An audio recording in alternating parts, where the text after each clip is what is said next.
Hello students and aspirants, welcome to the way of solution and TWS academy. আজকে আমরা এই general সায়েন্সের সেশনটা নিয়ে এসেছি মূলত রেলওয়ে স্টুডেন্টদের জন্য। অর্থাৎ তোমাদের যাদের খুব শীঘ্রই রেলওয়ে গ্রুপ ডি আসতে চলেছে, তাদের পরীক্ষায় আসতে পারে এরকম মোস্ট এক্সপেক্টেড জেনারেল সায়েন্সের প্রশ্ন আলোচনা করব কিন্তু আমরা আমাদের এই সেশনটির মধ্যে। তো স্যার এটা কি শুধুমাত্র গ্রুপ ডি দের জন্য? না, তোমরা যারা যারা রেলওয়ে, এনটিপিসি, টেকনিশিয়ান বা এসএসসির মতো এক্সাম গুলোতে বসতে চলেছ, তাদের জন্য কিন্তু এই জেনারেল সায়েন্সের প্রশ্নগুলো ঠিক সমানভাবে গুরুত্বপূর্ণ হতে চলেছে। ঠিক আছে, তাহলে চলো দেরি না করে শুরু করা যাক আজকে আমাদের ফার্স্ট কোশ্চেন। কোশ্চেন নাম্বার 1 কি বলছে স্যার? এখানে আমরা একবার দেখবো, যদি পৃথিবী এবং চাঁদের মধ্যবর্তী মহাকর্ষীয় বল এফ নিউটন হয়, তবে পৃথিবী ও চাঁদের মধ্যবর্তী দূরত্ব দ্বিগুণ করা হলে তাদের মধ্যবর্তী বলটা এখানে কত হবে? তাহলে এখানে নিউটনস ল অফ গ্র্যাভিটেশনটাকে স্যার আমরা কাজে লাগাই। মানে এটা হচ্ছে গিয়ে আমাদের পৃথিবী, আর্থ, আর এটাকে ধরলাম আমরা কি? এটাকে ধরলাম আমরা হচ্ছে কি মুন। আর এই আর্থ এবং মুন, পৃথিবী এবং চাঁদের মধ্যবর্তী যে দূরত্বটা, সেটাকে আমরা এখানে ধরলাম হচ্ছে কি স্মল আর। পৃথিবীর ভর ধরলাম m1, চাঁদের ভর ধরলাম আমরা m2। তাহলে according to Newton's law of gravitation কি জানি, যে দুটো মহাকর্ষীয় বস্তুর মধ্যে ক্রিয়াশীল আকর্ষণ বল বস্তু দুটোর ভরের গুণফলের সমানুপাতিক। মানে F proportional to m1 into m2, আর বস্তু দুটোর মধ্যবর্তী দূরত্বের বর্গের ব্যস্তানুপাতিক, অর্থাৎ F প্রপোর্শনাল টু 1/r²। এটাই হচ্ছে কি আমাদের মূল বিষয়বস্তুটা। এবারে বলেছে স্যার যে মধ্যবর্তী দূরত্বটাকে আমি দ্বিগুণ করতে চাই। তার মানে এখানে এফ প্রাইম বের করতে হবে আমাকে, কারণ মধ্যবর্তী দূরত্ব আগে আর ছিল, এখন দ্বিগুণ মানে 2r হয়ে গিয়েছে স্যার। তার মানে বসিয়ে দাও এখানে 1/2r তার স্কোয়ার। তার মানে এফ প্রপোর্শনাল টু কি বলতে পারি আমরা? 1/4r²। ঠিক আছে, তো তাহলে স্যার আমরা কি দেখতে পারবো, যে 1/4 গুণ 1/4 হয়ে গিয়েছে, তাই না? কারণ আমি যদি এখানে 1/r² এর জায়গায় এফটাকে বসাই, তাহলে কি হবে? f/4 হবে আমার অ্যান্সার। তাহলে কোশ্চেন নাম্বার বি হয়ে যাবে, অপশন নাম্বার ডি হয়ে যাবে আমাদের কারেক্ট অ্যান্সার। ঠিক আছে, তাহলে একদম ইজি প্রশ্ন ছিল স্যার এটা। এবারে আমরা পরেরটায় আলোচনা করতে চলে যাব। কোশ্চেন নাম্বার 2টাকে স্যার দেখে নিই একবার আমরা সকলে। ওকে, নেক্সট আমরা দেখবো কোশ্চেন নাম্বার 2টা কি বলছে। নিচের সার্কিট বা বর্তনী প্রতীকটি কি নির্দেশ করে? নিচের সার্কিট বা বর্তনী প্রতীকটি কি নির্দেশ করে? একটি তার, পরিবর্তনশীল রোধ যেটাকে আমরা রিওস্ট্যাট বলি, বন্ধ অবস্থায় থাকা সুইচ নাকি একটি ব্যাটারি? বন্ধ অবস্থায় থাকা সুইচ নাকি একটি ব্যাটারি? ঠিক আছে, তো তাহলে ফার্স্ট আমাকে বলা হচ্ছে স্যার একটি তার। না, তার তো কোনো মতেই হবে না, কারণ যেরকম জয়েন্টেড ওয়্যার, মানে এটা হচ্ছে কি আমার একটা তার। তারটাকে আমরা এই ডায়াগ্রাম দিয়ে রাখি, মানে এরকম একটা হয়, আর একটা দেখবে এরকম একটা হয়। মানে এটা হলো কি জয়েন্টেড ওয়্যার, এটা হলো উইদাউট জয়েন্টেড ওয়্যার, তার মানে তার হবে না। এবারে হলো কি সুইচের পজিশন কি করে বুঝবো স্যার? সুইচ যখন আমার অন অফ আছে, তাহলে সুইচ দেখতে এরকম ডায়াগ্রামটা, আর সুইচ যদি অন হয় তাহলে এই ডায়াগ্রামটাকে তোমরা খেয়াল রাখবে। তার মানে বলেছে স্যার বন্ধ অবস্থায় থাকা সুইচ, তার মানে এটা দিয়েছে কি না, এটাও হবে না। একটি ব্যাটারি, ব্যাটারি ডায়াগ্রাম কি করে আঁকতে হয় স্যার? এই যে বড়গুলো হলো পজিটিভ টার্মিনাল, ছোটগুলো হলো আমার নেগেটিভ টার্মিনাল। এটা হলো একটা ব্যাটারিকে নির্দেশ করে, তার মানে এরকমও দেয়নি। তাহলে পড়ে রইল কি? পরিবর্তনশীল রোধ বা রিওস্ট্যাট। অপশন নাম্বার বি হয়ে যাবে কিন্তু আমাদের রাইট অ্যান্সার। প্রত্যেকে মাথায় রাখবে, এই বায়োলজি নিয়ে নাও, বিশেষ করে ফিজিক্সও নিয়ে নাও, এগুলোর থেকে এই যে পিক্টোগ্রাফিক কোশ্চেন বা ডায়াগ্রাম ওয়াইজ কোশ্চেন কিন্তু রেলওয়ের পরীক্ষাতে এখন বারবার আসছে। ঠিক আছে, চলো তিনেরটা যাই। যদি কোনো বস্তুর ওপর বল প্রয়োগ করার পরও তা স্মরণ শূন্য হয়, তবে কৃতকার্যের মান কত হবে? শূন্য, ঋণাত্মক, ধনাত্মক নাকি অসীম? পাতি বাংলায় স্যার আমি একটা পাহাড়ের সামনে গেলাম, পাহাড়টার ওপর বল প্রয়োগ করলাম, কিন্তু পাহাড়টা এক চুলও নড়লো না, তাহলে তুমি কত পরিমাণ কার্য করবে? তো বেসিক্যালি নরমাল আমরা যে ইকুয়েশনটা জানি, যে কার্য মানে হলো কি মাস ফোর্স ইনটু ডিসপ্লেসমেন্ট, আর দুটোর মাঝখানে থাকা অ্যাঙ্গেল থিটা, মানে এফ ইজ কস থিটা। এবারে তুমি বল প্রয়োগ করছো, তার মানে বলের একটা মান নিশ্চয়ই আছে, কিন্তু সরণ শূন্য হয়ে গেল স্যার, অর্থাৎ বস্তুটা অ্যাকচুয়ালি তুমি নড়লো না, তাহলে এস এর মানটা হয়ে যাচ্ছে আমার 0। এবারে cos থিটা যাই হোক না কেন, 0-র সাথে তুমি যা মাল্টিপ্লাই করবে অ্যান্সার আমার 0ই হবে। তাহলে 0 ওয়ার্ক কখন হয়? একটা ক্ষেত্রে তো আমরা সকলেই জানি, যখন স্যার বলের দিক আর সরণের দিক এই দুটোর মাঝখানে যদি 90 ডিগ্রি অ্যাঙ্গেল তৈরি হয় তখন সেখানে হয় 0 ওয়ার্ক। আর কোনো বস্তুর উপর বল প্রয়োগ করার পর যদি তার সরণ না ঘটে তখন তাকে আমরা বলবো কি, তখন তাকে আমরা বলবো হচ্ছে কি 0 ওয়ার্ক। তাহলে অপশন নাম্বার এ হবে কিন্তু আমাদের এখানে কারেক্ট অ্যান্সার। 4 নম্বর প্রশ্নে চলছি স্যার, 4 নম্বর প্রশ্নে চলেন। কোশ্চেন নাম্বার 4, কোশ্চেন নাম্বার 4টাকে আমরা একবার দেখে নেব। কনসার্ট হলের ছাদ বাঁকানো করার প্রাথমিক কারণটা কি? তুমি যে কোনো কনসার্ট হলে যাও, দেখবে তার ছাদটা হলো এরকম গম্বুজের মতন, তাহলে সেটা বেঁকানো কেন হয়, প্লেন কেন হয় না? কারণগুলো স্যার, কোলাহল প্রতিরোধ করা না, হল ঘরটি সাজানো থাকে না, শব্দ শোষণ করা না, কারণ শব্দ শোষণ করার জন্য তো আমরা ওই দেওয়ালের মোটা মানে কাপড় পর্দা এগুলোকে লাগাই। হ্যাঁ, শব্দকে সমভাবে প্রতিফলিত করা, এটা হবে আমার সঠিক উত্তর। এই কারণটার জন্যই কিন্তু কনসার্ট হলের ছাদটা বাঁকানো থাকে। তাহলে অপশন নাম্বার ডি হয়ে যাবে আমাদের কারেক্ট অ্যান্সার।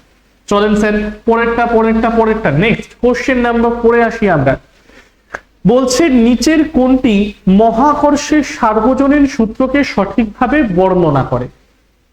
বলছে বস্তুর ভর বৃদ্ধি পেলে মহাকর্ষীয় বল হ্রাস পায়। ও স্যার, আমি তো আগেরটায় তোমাদের দেখালাম যে মহাবিশ্বের প্রতিটি বস্তু, ধরো এটার ভর বললাম m1, আরেকটা বস্তু নিলাম যার ভর হলো m2, আর এই দুটো বস্তুর মধ্যে ডিসটেন্স হচ্ছে কি r। তাহলে তো আমি বললামই যে এই দুটো মহাকর্ষীয় বস্তুর মধ্যে ক্রিয়াশীল আকর্ষণ বল, যেটাকে F বলে ডিনোট করছি, এই আকর্ষণ বল বস্তু দুটোর ভরের গুণফল m1 m2, এই ভরের গুণফলের সাথে কি হবে, সমানুপাতিক হবে। তার মানে F proportional to m1 into m2।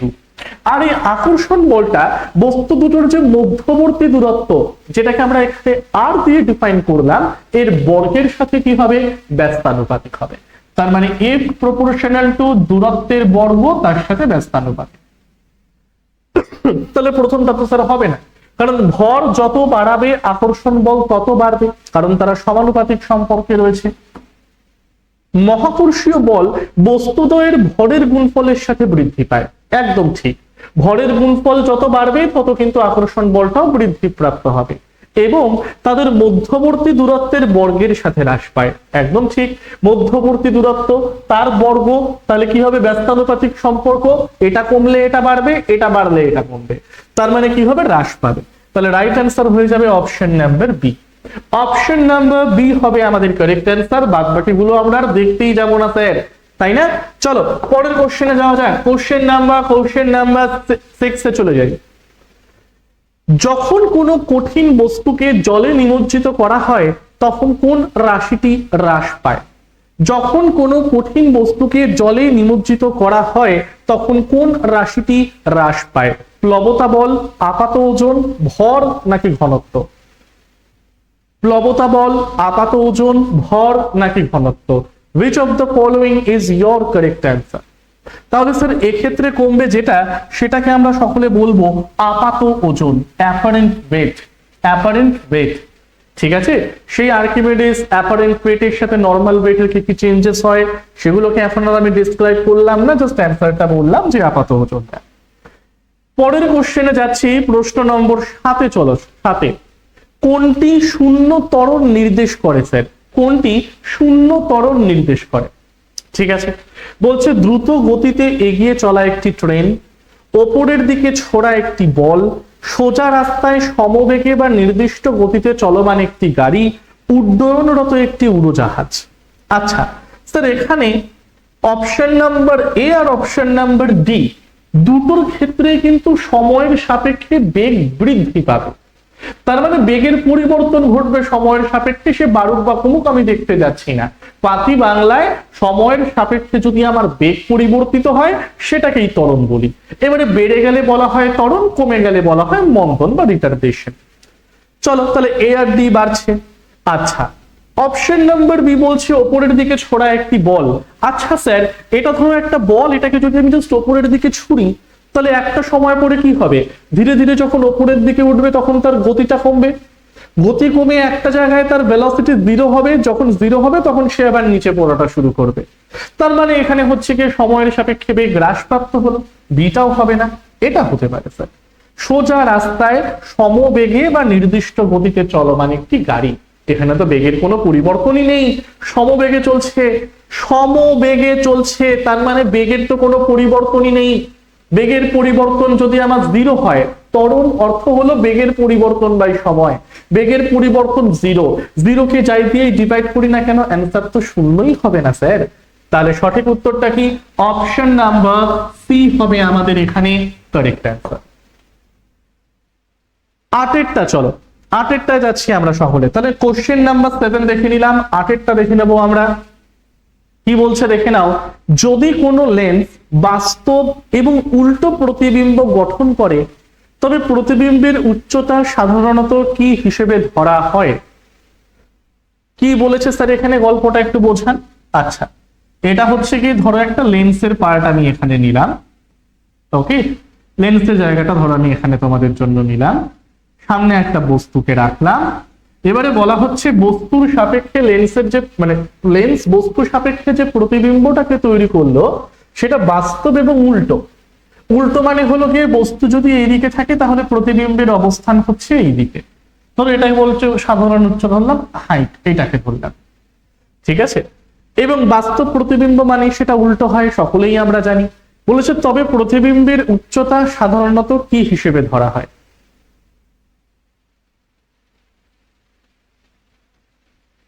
বলো, তখন তাহলে প্রতিবিম্বের উচ্চতাটাকে আমরা এখানে কিভাবে ধরবো? প্রতিবিম্বের উচ্চতা সাধারণত কোন এককে ধরা হয়ে থাকে?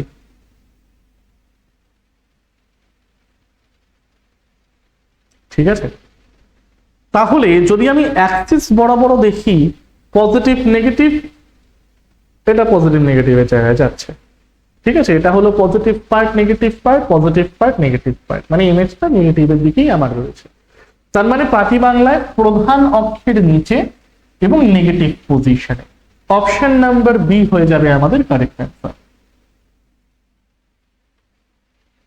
ওকে, তার পরেরটা চলেন কোশ্চেন নাম্বার 9-এ আসা যাক। তাহলে প্রশ্ন নম্বর 9টাকে নিয়ে আমরা একটু আলোচনা করি। বলছে সংকর ধাতুর রোধকতা সাধারণত এর উপাদান ধাতুগুলোর তুলনায় বেশি হয় এবং এই ধর্মটি সংকর ধাতুকে কিসের উপযোগী করে তোলে? স্যার সংকর ধাতু মানে হচ্ছে কি পাতি বাংলায় যাকে আমরা বলি অ্যালয়, অর্থাৎ দুই বা তার বেশি ধাতুর সংযোগ, তাই না? তো তাহলে এখানে সার্কিট ফিউজ উপাদান ধাতুগুলোর তুলনায় সংকর ধাতুর রোধকতা সাধারণত উপাদানগুলোর তুলনায় বেশি হয় এবং এই ধর্মটি সংকর ধাতুকে কিসের জন্য উপযোগী করে তোলে? আচ্ছা, হিটিং এফেক্ট অফ কারেন্ট লাগাতে হবে এখানে। হিটিং এফেক্ট অফ কারেন্ট কি বলছে, বা তাপীয় প্রভাব, তড়িতের তাপীয় প্রভাব। তার মানে কোনো পরিবাহীর রোধ যত বাড়বে তত তার মধ্যে হিট তৈরি হবে, তাই না? যেরকম বৈদ্যুতিক হিটার, ইস্ত্রি, এগুলোর মধ্যে নাইক্রোমকে ব্যবহার করি আমরা। কেন ব্যবহার করি? কারণ নাইক্রোমের রেজিস্ট্যান্স বেশি হয়, যার ফলে সে আরো বেশি রোধ তৈরি করে, মানে রোধ বেশি হয়, যত বেশি রোধ তত বেশি হিট, সেটাকে দিয়ে ইস্ত্রি বা প্রেসও ভালো হবে আমার, ঠিক আছে।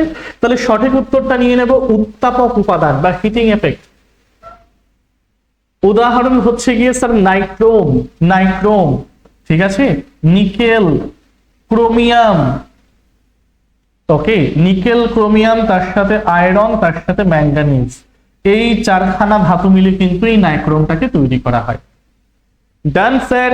চলো কোশ্চেন নাম্বার 10 যাওয়া যাক, কোশ্চেন নাম্বার 10 যাওয়া যাক এক এক করে। পরবর্তী প্রশ্নে চলে যাচ্ছি আমরা।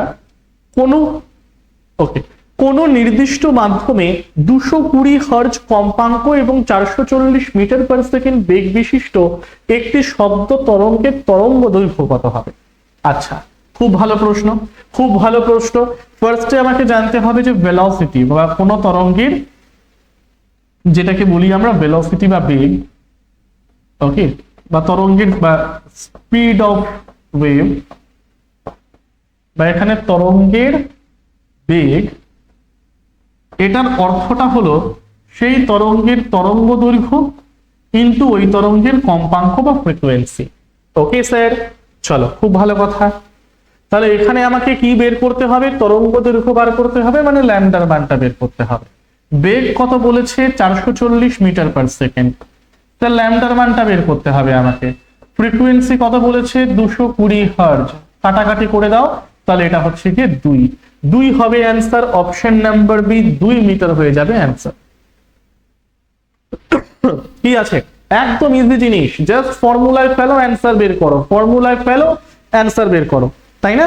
চলো পরেরটা যাওয়া যাক। কোশ্চেন নাম্বার 10 তো স্যার আমরা কমপ্লিট করলাম, অর্থাৎ ফিজিক্সের 10টা মোস্ট ইম্পর্টেন্ট প্রশ্ন যেটা আপকামিং গ্রুপ দিতে আসতে পারে সেই রকমের প্রশ্ন নিয়ে কিন্তু আমরা আলোচনাটা করে নিলাম। এবারে আমরা চলে যাচ্ছি স্যার কেমিস্ট্রিটাকে দেখতে।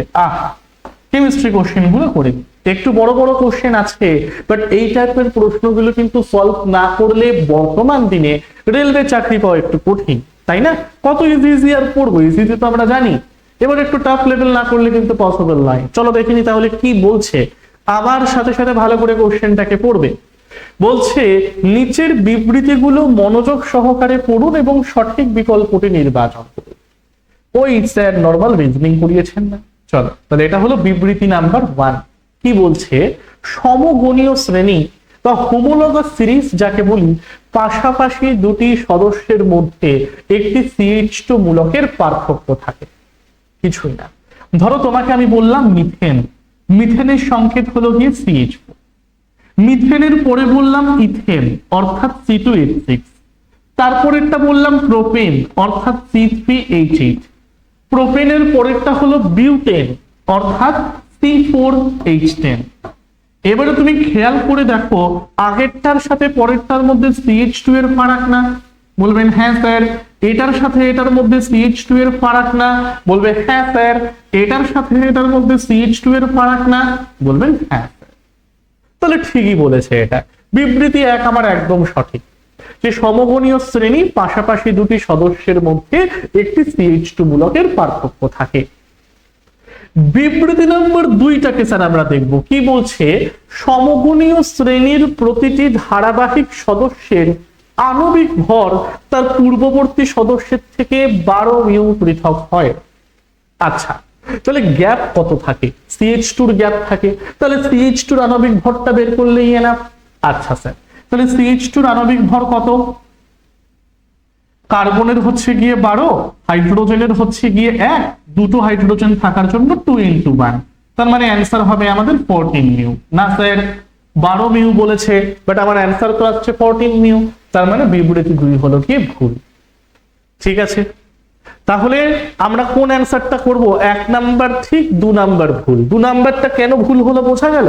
কারণ CH2 এর ফারাক, আর CH2 এর আণবিক যেটা আমরা বলছি ভর সেটা 14 মিউ, বাট এখানে বলা হচ্ছে 12 মিউ, তাই এটা তো হবে না। তাই অপশন নাম্বার ডি করবে। বিবৃতি 1 সত্য, কিন্তু বিবৃতি 2 আমার ভুল। ক্লিয়ার হলো? চলো পরেরটায় যাওয়া যাক। Question number 12। আবার একটা বড় প্রশ্ন, বলছে ক্যালসিয়াম ধাতুর একটি পরিষ্কার পাত ঠান্ডা জলে ফেলা হলো এবং বিক্রিয়াটি পর্যবেক্ষণ করা হলো। ওকে ওকে ওকে, সোডিয়াম ম্যাগনেসিয়ামের তুলনায় নিচের কোন বিবৃতিটি ক্যালসিয়ামের সক্রিয়তা এবং উৎপন্ন পদার্থের প্রকৃতি সঠিকভাবে বর্ণনা করে? ওকে, অপশন দেখিনি। বলছে ক্যালসিয়াম সোডিয়ামের মতোই বিস্ফোরক ভাবে বিক্রিয়া করে ক্যালসিয়াম হাইড্রোক্সাইড এবং হাইড্রোজেন গ্যাস তৈরি করে। ক্যালসিয়াম ঠান্ডা জলের সাথে বিক্রিয়া করে ক্যালসিয়াম অক্সাইড এবং অক্সিজেন গ্যাস উৎপন্ন করে। ক্যালসিয়াম সোডিয়ামের চেয়ে কম তীব্রভাবে কিন্তু ম্যাগনেসিয়ামের চেয়ে বেশি তীব্রভাবে বিক্রিয়া করে ক্যালসিয়াম হাইড্রোক্সাইড এবং হাইড্রোজেন গ্যাস তৈরি করে। ক্যালসিয়াম ঠান্ডা জলের সাথে বিক্রিয়া করে না, কিন্তু কেবল স্ট্রিম বা বাষ্পের সাথে বিক্রিয়া করে ক্যালসিয়াম অক্সাইড এবং হাইড্রোজেন গ্যাস উৎপন্ন করে। বাহ, অনেকটা বড় দিয়ে দিয়েছে স্যার, অনেকটা বড় দিয়ে দিয়েছে। ওকে, বের করি।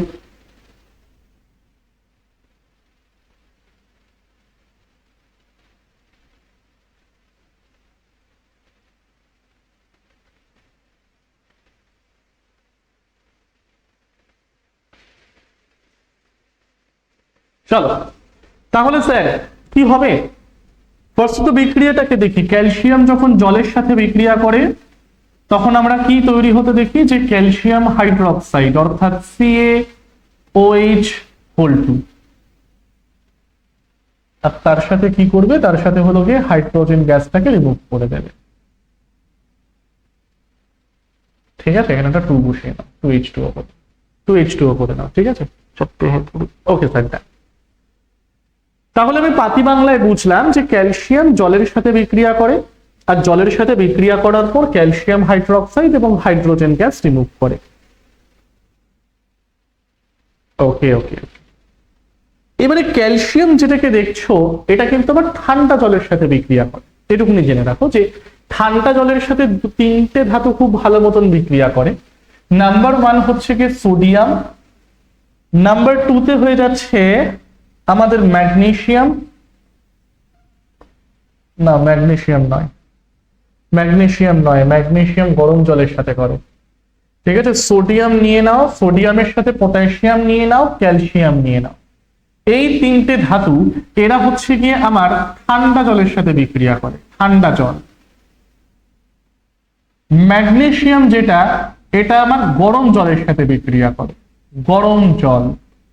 আর তার সাথে তুমি নিয়ে নাও অ্যালুমিনিয়াম এবং জিঙ্ক, এরা হচ্ছে কি মূলত বাষ্পের সাথে রিঅ্যাক্ট করে, ওয়াটার ভেপর। তাহলে যদি আমি উপর থেকে নিচ অনুযায়ী আর কি রিঅ্যাকটিভ সিরিজ অনুযায়ী সাজাই, তাহলে sodium, potassium, calcium, magnesium, aluminium, zinc. তো বলছে এখানে ক্যালসিয়াম সোডিয়ামের চেয়ে কম তীব্রভাবে কিন্তু ম্যাগনেসিয়ামের চেয়ে বেশি তীব্রভাবে বিক্রিয়া করে, সোডিয়ামের থেকে কম, ম্যাগনেসিয়ামের থেকে বেশি, এবং ক্যালসিয়াম হাইড্রোক্সাইড এবং হাইড্রোজেন গ্যাসটাকে উৎপন্ন করে। চলো, তাহলে অপশন নাম্বার সি হবে আমাদের কারেক্ট অ্যান্সার। ওকে, ডি কেন হবে না, ঠান্ডা জলের সাথে বিক্রিয়া করে না, ভুল। ফার্স্টেই বললাম এটা ঠান্ডা জলের সাথে বিক্রিয়া করে।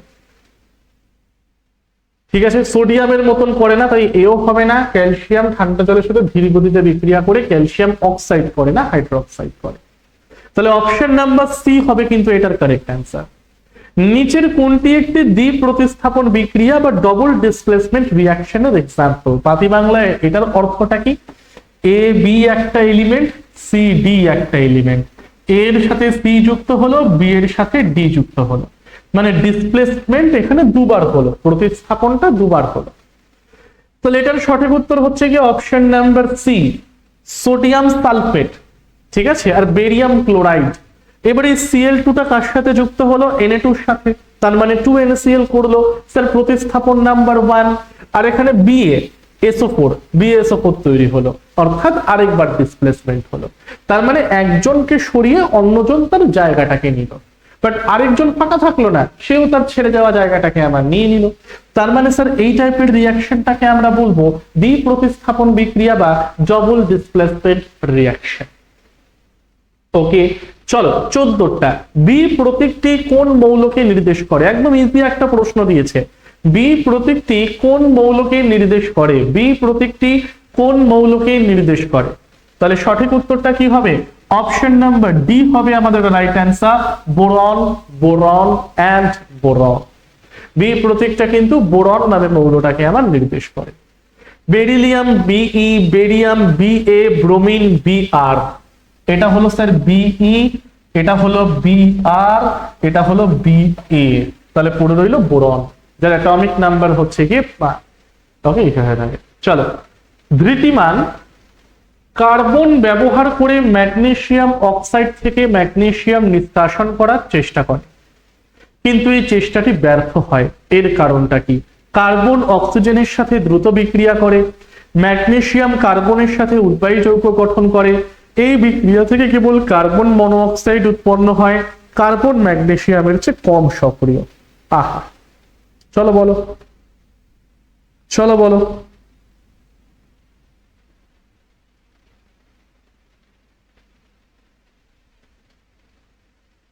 আমি যদি স্যার রিঅ্যাকটিভ সিরিজ দেখি, তাহলে সব থেকে বেশি রিঅ্যাক্ট করে সোডিয়াম, তারপরে পটাশিয়াম, তারপরে ক্যালসিয়াম, তারপরে ম্যাগনেসিয়াম, দেন আসে হলো কি কার্বন।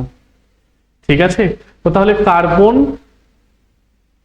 ম্যাগনেসিয়ামের থেকে কম সক্রিয়, তাই না? ম্যাগনেসিয়াম বেশি সক্রিয়, সব থেকে বেশি হলো সোডিয়াম, ম্যাগনেসিয়ামের থেকে কম সক্রিয়টাকে কার্বন। তাহলে অপশন নাম্বার ডি করো রাইট অ্যান্সার, কার্বন ম্যাগনেসিয়ামের চেয়ে কম সক্রিয়। রিঅ্যাকটিভ সিরিজ যদি তোমরা দেখো, মানে পড়ে থাকো যদি থিওরিতে, তাহলে এভাবে কিন্তু নামে সেটা আমাদের। আচ্ছা, তোমাদের মধ্যে যারা যারা এবছর রেলওয়ের প্রিপারেশন নিতে চাইছো, অর্থাৎ railway NTPC, group D, section কন্ট্রোলারের সাথে সাথে তো টেকনিশিয়ানও বেরিয়েছে আমাদের, মানে ইন্ডিকেটিভের পার্টটার কথা বলছি। তো যারা যারা রেলওয়ের প্রিপারেশন নিচ্ছ, শুধু রেলওয়েটাকে পাখির চক্করে এগিয়ে চলছো, তাহলে TWS একাডেমি অ্যাপের মধ্যে গেলেই কিন্তু তোমরা পেয়ে যাবে railway foundation batch, railway foundation batch 2.0।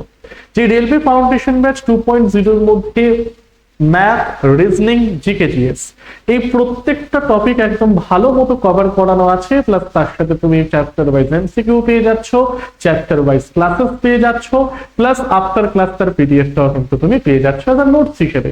অর্থাৎ তার বাইরে থেকেও কোনো নোট পড়ার দরকার নেই, তার সাথে রয়েছে আনলিমিটেড কন্টেন্ট। তো একদম লেভেল ওয়াইজ যদি তুমি আরআরবি, গ্রুপ ডি, এনটিপিসি এবং টেকনিশিয়ানের প্রিপারেশন নিতে চাও, তাহলে দেরি না করে আজই TWS একাডেমি অ্যাপটাকে ইনস্টল করে তার ভিতর থেকে নিয়ে নাও রেলওয়ে ফাউন্ডেশনের পার্ট থেকে। ওকে, চলো পরবর্তী প্রশ্ন দেখিনি। যদি 9 গ্রাম জলে 1 গ্রাম হাইড্রোজেন এবং 8 গ্রাম অক্সিজেন থাকে, তবে 36 গ্রাম জলে কি পরিমাণ হাইড্রোজেন এবং অক্সিজেন থাকবে? তবে 36 গ্রাম জলে কি পরিমাণ হাইড্রোজেন এবং অক্সিজেন থাকবে? 9 গ্রাম জলে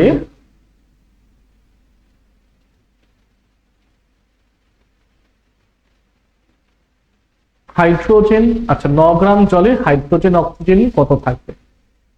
ওকে ওকে, চলো চলো চলো।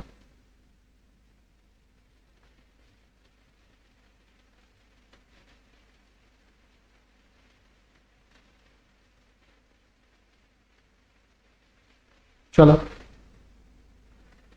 ফার্স্টে তো আমাকে দেখতে হবে যে স্যার জল, ঠিক আছে, জল কি করে তৈরি হয়। চলো, তাহলে জল হচ্ছে গিয়ে যদি আমরা দেখি 9 গ্রাম জলে, জলের ফার্স্টে ওয়েটটা ওখানে বের করতে হবে আমাদের, তাই না? ওকে চলো, তাহলে স্যার 2H2 প্লাস O2 মিলে এরা কি তৈরি করছে? 2H2 ওটাকে কিন্তু তৈরি করছে, তাই না? তাহলে এটা হলো আমাদের সম্পূর্ণ জল তৈরি হওয়ার যে রিয়াকশনটার কথা বলি, সেই পার্টিকুলার রিয়াকশনটাই হলো যে 2H2 প্লাস O2 জায়গাটা। ওকে, সো তাহলে এখানে বলতে গেলে অক্সিজেন হচ্ছে 16 করে, দুটো আছে, অর্থাৎ 2 × 16, তার মানে 32। হাইড্রোজেন 1 করে, হাইড্রোজেন হচ্ছে 2 × 2 মানে 4, তাহলে 4 × 1 করে যদি আমি ধরি তার মানে 4। তাহলে এক্ষেত্রে জলের ক্ষেত্রে কত হচ্ছে আমাদের? 36 মিউ বা 36 গ্রামই ধরলাম। এবার এখানে বলেছে যে 9 গ্রাম জলে হাইড্রোজেন আছে হলো কি 1 গ্রাম, আর 8 গ্রাম রয়েছে কি আমাদের অক্সিজেনটা। এবারে বলছে 36 গ্রাম জলে কত পরিমাণ, আচ্ছা 36 তো এখানে দিয়েই দিয়েছে, আমি এত কষ্ট করে বের করলাম কেন? তাহলে 36 গ্রাম জল মানে এটার সাথে 4 গুণ করলে 36, তার মানে 36 গ্রাম জলে কি হবে? 1 × 4, অর্থাৎ 4 গ্রামের হাইড্রোজেন দেখবো, আর 8 × 4 অর্থাৎ স্যার আমরা এখানে 32 গ্রামের অক্সিজেন দেখবো। আমি রিভার্স প্রসেসটাকেই এখানে করলাম রে এতক্ষণ ধরে। তার মানে 4 গ্রাম হাইড্রোজেন আর 32 গ্রাম অক্সিজেনটাকে কিন্তু এখানে আমরা ইজিলি দেখতে পারবো। পরেরটা চলে যাচ্ছি, নিচের কোনটি দ্বি প্রতিস্থাপন বিক্রিয়ার একটি উদাহরণ? নিম্নের কোনটি দ্বি প্রতিস্থাপন বিক্রিয়ার একটি উদাহরণ? আবার স্যার দ্বি প্রতিস্থাপন বলেছে, তার মানে মিনিমাম আমার এখানে এটা তো এমনিই বলে দেওয়া যায় রে ভাই, তাই না? AgNO3 NaCl, silver nitrate NaCl, silver ক্লোরিনটাকে নাইট্রেটের জায়গায় নিয়ে আসো, তাহলে কি হলো? AgCl, নাইট্রেটটাকে ক্লোরিনের জায়গায় নিয়ে নাও, NaNO3, দুবার প্রতিস্থাপিত হলো, double displacement. Option number D হয়ে যাবে আমাদের কারেক্ট অ্যান্সার। ক্যালসিয়াম ক্লোরাইডের সংকেত একক ভর নির্ধারণে কোন গণনাটি সঠিক? ক্যালসিয়াম ক্লোরাইডের সংকেত একক ভর নির্ধারণে কোন গণনাটি আমার সঠিক? আচ্ছা, সিএ কত আছে? সিএ কিন্তু আমার এখানে একটাই আছে, তাহলে ক্যালসিয়াম একটা হয়ে গেল 40, ক্লোরিন হলো 35.5। তাহলে এখানে আমাকে কি বলেছে? সংকেত একক ভর। তার মানে ক্যালসিয়াম এখানে একটাই রয়েছে, ক্লোরিন এখানে দুটো আছে, তার মানে 2 × 35.5 হচ্ছে গিয়ে আমার 71। 71 প্লাস 40 111 মিউ। অপশন এ হবে আমাদের right answer.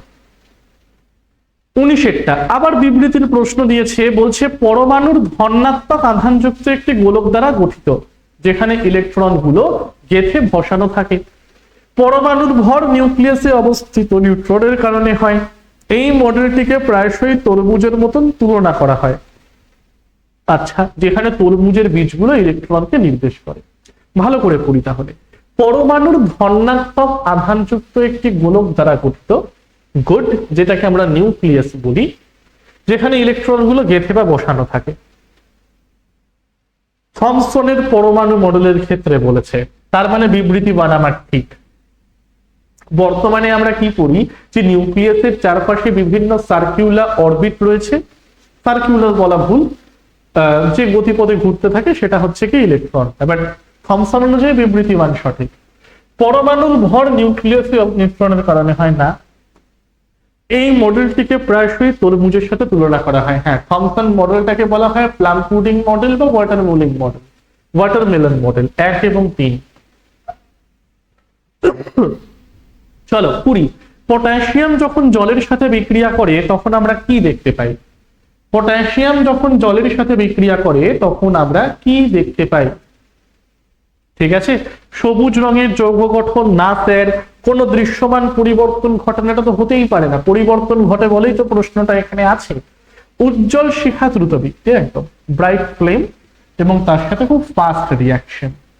Option number C করবে এটার রাইট অ্যান্সার।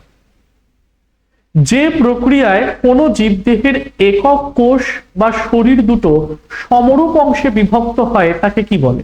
খণ্ড ভবন বা বিভাজন, খণ্ডী ভবন বলা উচিত টেকনিক্যালি, বহু বিভাজন, দ্বিবিভাজন, কোরকোদ্গম বা মুকুলোদ্গম, কোনটা হবে বলো?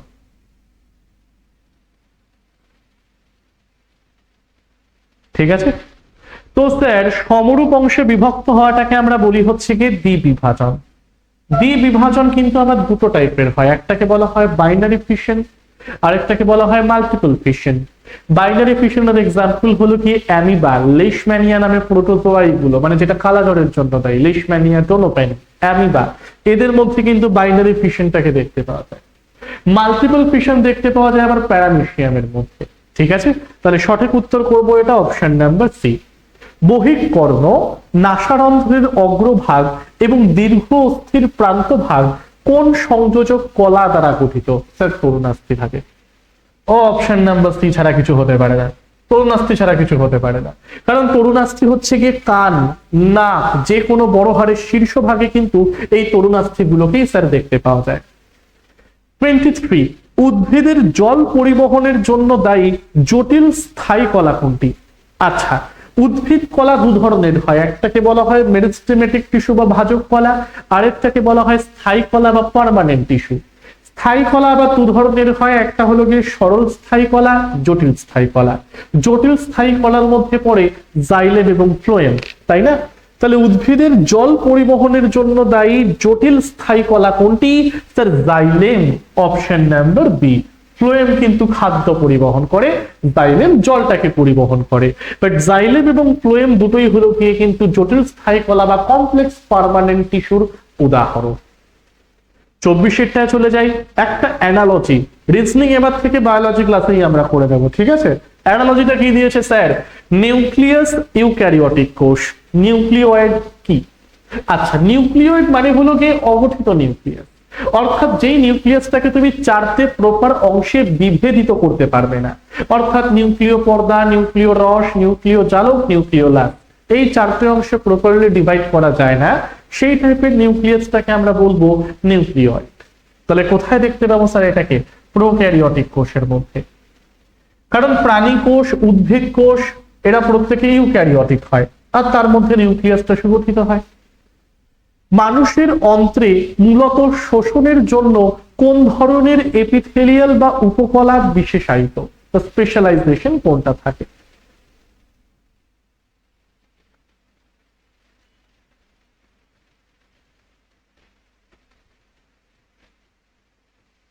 ঠিক আছে, তাহলে এটার সঠিক উত্তর হচ্ছে গিয়ে স্তম্ভাকার যে আবরণী কলাটা হয়, স্তম্ভাকার আবরণী উপকলা মানে সরল, simple columnar epithelium, option number B.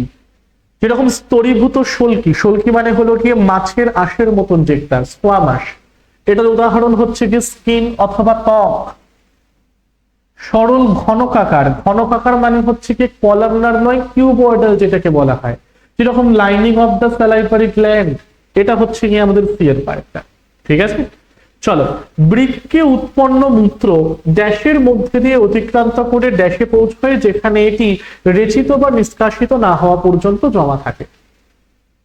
1 নম্বর কিডনি, 2 নম্বর কিডনি, এই কিডনি থেকে এরকম নলাকার গঠন বেরিয়েছে, নলাকার গঠন বেরোনোর পর এটা একটা জায়গায় গিয়ে জমা হচ্ছে।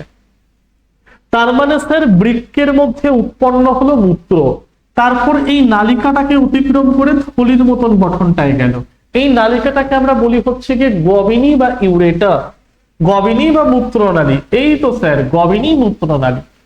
তারপর পরিবাহিত হয়ে আসার পর এই জায়গাটায় জমা হচ্ছে, জায়গাটাকে আমরা কি বলবো, মূত্রথলি বা ইউরেথ্রা। ঠিক আছে, তাহলে মূত্র, ওই তো মূত্রাশয় বা ইউরেথ্রা, অপশন নাম্বার এ হবে আমাদের কারেক্ট অ্যান্সার। তারপর সেটা আর কি মূত্রনালী, এটাকে গবিনী বলো জাস্ট। ঠিক আছে, এটাকে গবিনী বলো, গবিনী বলে চলো। ঠিক আছে, গবিনী আর মূত্রাশয়, গবিনী আর মূত্রাশয়, তারপর নালী দিয়ে দেহের বাইরে বেরোয়। উদ্ভিদ কোষে কোষ প্রাচীরের প্রাথমিক কাজটা কি? উদ্ভিদ কোষের কোষ প্রাচীর সেলুলোজ দিয়ে তৈরি হয়, আর উদ্ভিদ কোষে কোষ প্রাচীরের মূল কাজটাই হলো দৃঢ়তা এবং সুরক্ষাটা প্রদান করা, অপশন নাম্বার সি। 28-এ যাই। উদ্ভিদ মূলত ড্যাশ থেকে বেশি পরিমাণে ম্যাক্রোনিউট্রিয়েন্ট মানে বৃহৎ পুষ্টি উপাদান যেরকম প্রোটিন, কার্বোহাইড্রেট, ফ্যাট লাভ করে এবং ড্যাশ থেকে কম পরিমাণে মাইক্রোনিউট্রিয়েন্টটাকে লাভ করে। আচ্ছা, ম্যাক্রো মাইক্রো কোনটা বেশি, মানে খনিজ পদার্থগুলো কোনটা দিয়ে বেশি পায়, কোনটা দিয়ে কম পায়, এটাই তো স্যার জানতে চেয়েছে, তাই না?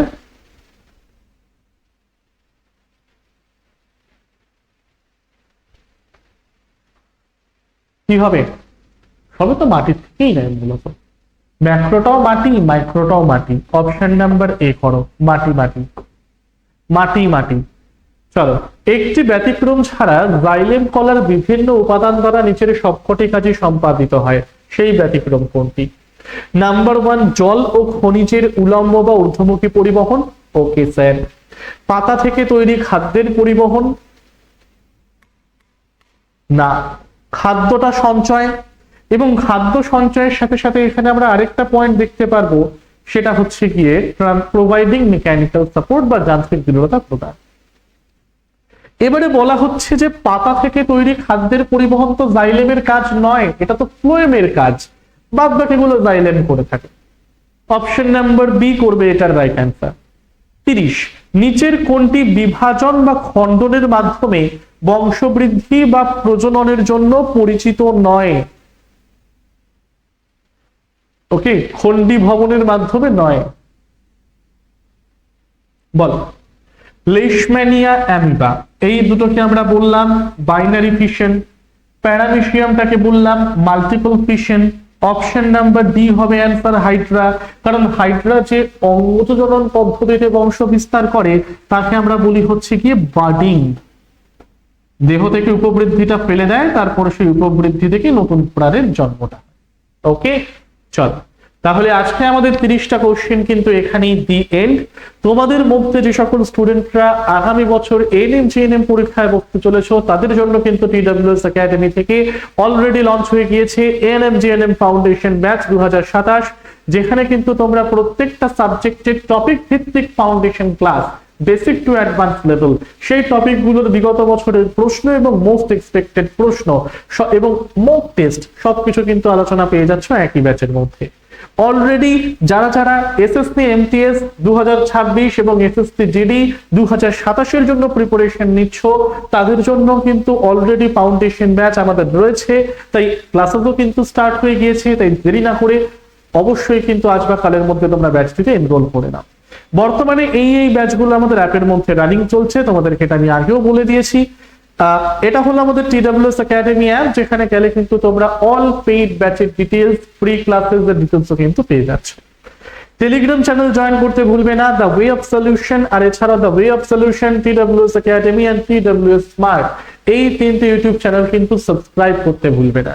কারণ যে কোনো সরকারি চাকরির অথেন্টিক নিউজ থেকে শুরু করে তার এক্সাক্ট ডিটেলস, তো সেটা নিয়ে কোনো প্রি ব্যাচেস আসছে কিনা, বা কোনো প্র্যাকটিস ক্লাসেস আসছে কিনা, বা পেইড ব্যাচেস আসছে কিনা, তার A to Z ডিটেলস নিয়ে কিন্তু আমরা আলোচনা করে দেই এই তিনটি ইউটিউব চ্যানেলের মধ্যে। আর ভিডিওটি যদি ভালো লেগে থাকে অবশ্যই লাইক করো, বন্ধুদের সাথে শেয়ার করো, আর চ্যানেলটিকে সাবস্ক্রাইব করতে ভুলো না। ঠিক আছে, তাহলে আজকে এত পর্যন্তই। টিল দেন সকলকে thank you everyone, thank you সকলকে।